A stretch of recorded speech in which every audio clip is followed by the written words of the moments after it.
Dahil sa pag-aalala ni Madam Chantal ng sobra sa kanyang anak na si Morgana, ay nakisali na nga siya sa paghanap kung nasaan na nga yung anak niyang si Morgana. Subalit sa kasamang palad ay mababaril nga siya ng di sinasadya nitong si Dito nga ay magugulat na lamang itong si Giselle at itong si Annalyn dahil bigla na lamang mabulagta itong si Madam Chantal sa kanilang harapan. At paglingon agad nga nitong si Giselle ay magugulat siya sa kanyang mga nakita dahil si Gilbert ang naturang bumaril dito.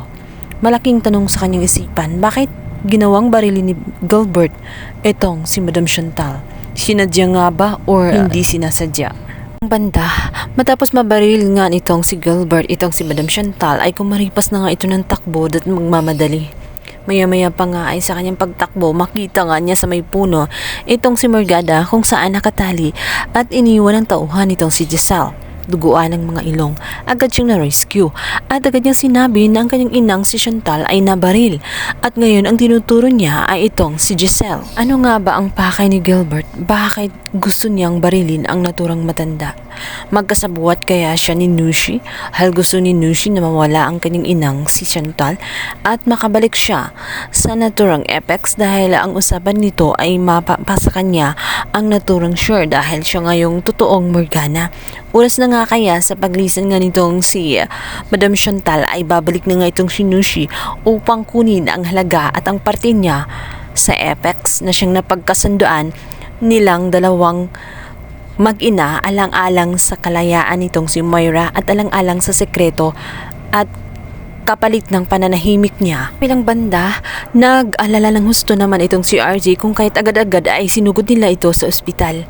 Ngunit sa kasawiang palad kahit anong gawin nilang doktor dahil puso ang natamaan na sa naturang matanda at dahil sa kanyang katandaan ay hindi nga siya nakasurvive. Ginawa ng lahat ng doktor subalit wala na nga ang naturang matanda. At ngayon galit na galit itong si Morgana dahil idinidiin nga itong si Giselle at iniisip nito na si Giselle ang may dahilan kung bakit namatay ang naturang matanda. At bukod pa roon, pinagbibintangan nila itong si Giselle.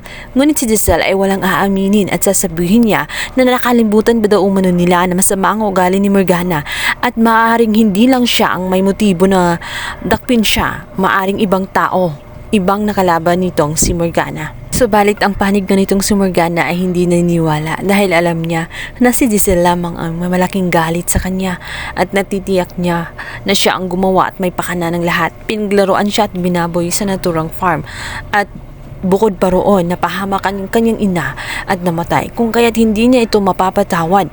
At sinabihan at binantaan niya itong si Giselle na magkita na lamang sila sa korte. Depensahan ang isa't isa kung kinakailangan or upang lilitaw kung sino talaga ang totoong may kasalanan. Dito nga kaya magko-crossover itong si Lilette upang i-hire nitong si Giselle bilang kanyang abogado. Yan ang ating pakabangan sa lalang umiinit at tagko na abot kamay na pangarap. Please don't forget to like and subscribe my YouTube channel. Thank you. Bye!